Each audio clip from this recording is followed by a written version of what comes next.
महाराष्ट्र के वसई तालुका ऐतिहासिक धरोहर का खजाना है। आज हम जिस जगह पर खड़े हैं वो लगभग 280 वर्ष पुरानी मराठा के हवलदार बाजीराव बेलोसे की समाधि स्थल है।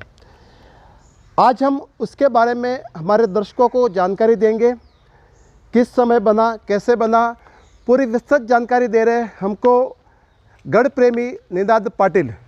पाटिल साहब नमस्ते। नमस्कार सर, इस जिस जगह पर हम खड़े हैं उसकी ज़रा विस्तृत जानकारी हमारे दर्शकों को देंगे आप?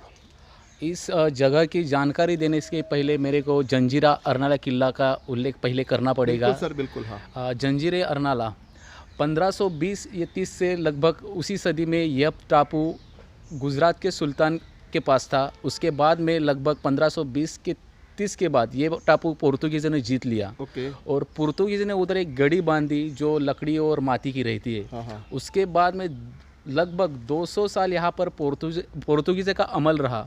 बाद में भिवंडी के गंगाजी नाइक अंजुरकर एक थे जिन्होंने इस वसई प्रांत में जो सब धार्मिक छल हो रहा था वो पहला बाजीराव पेशवे के दरबार में पहुंचाया कि अभी हम भ्रष्ट हो गए, हम नष्ट होने की कगार पे है।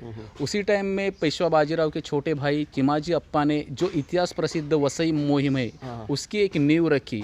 और वो वसई किला जीतने के लिए वो आजू बाजू के जो सब किले हैं, जो अशरीगढ़ रहेगा, तारापुर रहेगा, माहिम रहेगा, एक एक किले जीतते गए। तभी उनके सामने था अरनाला जो एक टापू है। उनके एक सरदार थे शंकराजी केशव फड़के, उन्होंने एक रात में एक किला जीत लिया। जब उन्होंने ये किला जीत लिया तो उन्होंने शंकराजी केशव फड़के ने चिमाजी अप्पा को एक पत्र लिखा है। उसमें लिखा है उन्होंने कि अरनाली या सारखी दूसरी जगह नहीं। इसका मतलब है कि इससे अच्छी जगह कहीं भी नहीं है। हम यहाँ पे किला बांधते क्योंकि वहाँ पे एक मांडवी नदी से जो खाड़ी बहकर आती है उसमें से पोर्तुगीज का सब व्यापार चल रहा था। और इधर किला बांधेंगे तो उनके आगम निगम पे कुछ हम निर्बंध लगा सकेंगे। उसके बाद इस किले की निर्मित की गई। अभी यही वास्तु है बाजी भीमराव बेलोसे इनकी। अभी जो अरनाला किला बांध दिया है उसके ऊपर भी इनका उल्लेख है। मैं एक उनका शिलालेख पढ़कर आपको बताता हूँ।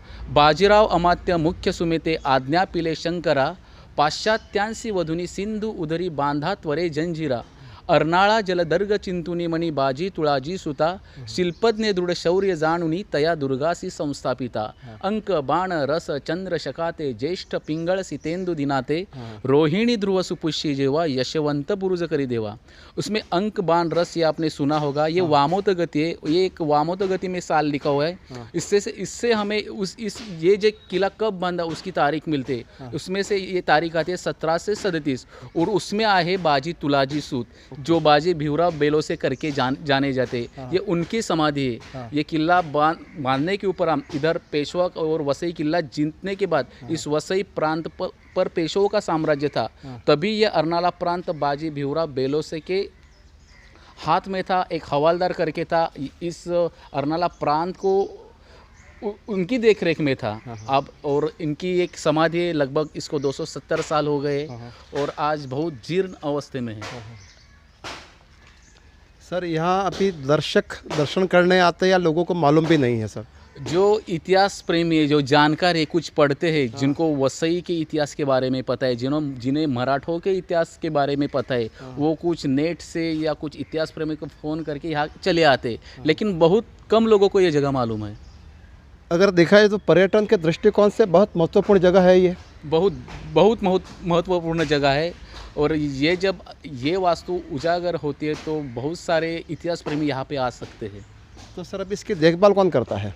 अभी इधर एक सामंत करके फैमिली यही उनकी देखभाल सब करते, दिवा बत्ती लगाते इधर। हाँ। तो सर, आपने कभी कोशिश की सरकार से कि भी इसके ऊपर कुछ पर्यावरण प्रेमी या कुछ दुर्ग प्रेमी, इतिहास प्रेमी कुछ कर सके ऐसा? अभी मी जागृत बंदरपाड़े करके टीम है हमारी। लगभग 5 सालों से फॉर कंजर्वेशन, बीच सफाई और गांव सफाई कर रहे। और कम से कम हमारे भी यहाँ 5 से 6 ऐसी संवर्धन मुहिमा हो, ये हम साफ करने का प्रयत्न कर रहे कि हमारे इतिहास पुरुषों को ऐसे उजागर कर सके। किसी जनप्रतिनिधि से आपने कोशिश की? जनप्रतिनिधि से तो कोशिश नहीं करेंगे, लेकिन इसके बात करूँगा। क्यों सर, मतलब जनप्रतिनिधि इसके ऊपर ध्यान नहीं दे पा रहे, क्या नहीं कर सकेंगे? अभी वो उनके काम में बिजी, लेकिन अभी आपने बोला है इसके बाद मैं पहुंचने का प्रयास करूंगा। नहीं, निश्चित रूप से हम भी कोशिश करेंगे कि इतनी अगर पुरानी विरासत है तो उसका ज़रूर से ज़रूर उसका उपयोग होना चाहिए। प्रयत्नशील रहूँगा। अभी जो जनप्रतिनिधि है उनको एक ऑफिशियल लेटर लिखूँगा, एएसआई को लिखूँगा कि ये वास्तु हमेशा के लिए अच्छी रहने के लिए क्या कर सकते, प्रयास करूँगा। मतलब मेरा मानना है कि अगर पुरातत्व विभाग से आप अगर संपर्क करेंगे तो निश्चित रूप से इस जगह का कुछ ना कुछ सॉल्यूशन निकल सकता है। हो सकता है, वैसा तो प्रयास कर रहे हैं। अभी वो अप्रोच क्या रखते हैं वो देखना पड़ेगा, लेकिन प्रयास तो हम 100% करेंगे। धन्यवाद। इसी प्रकार पूरा वसई तालुका ऐतिहासिक धरोहर का खजाना है। हम विरासत कार्यक्रम के माध्यम से आपके पास और कभी न कभी नई जगह और नई पुरातत्व प्रेमियों के लिए लेके आएंगे। धन्यवाद। दिलीप कावरिया, वसई विरासत समाचार।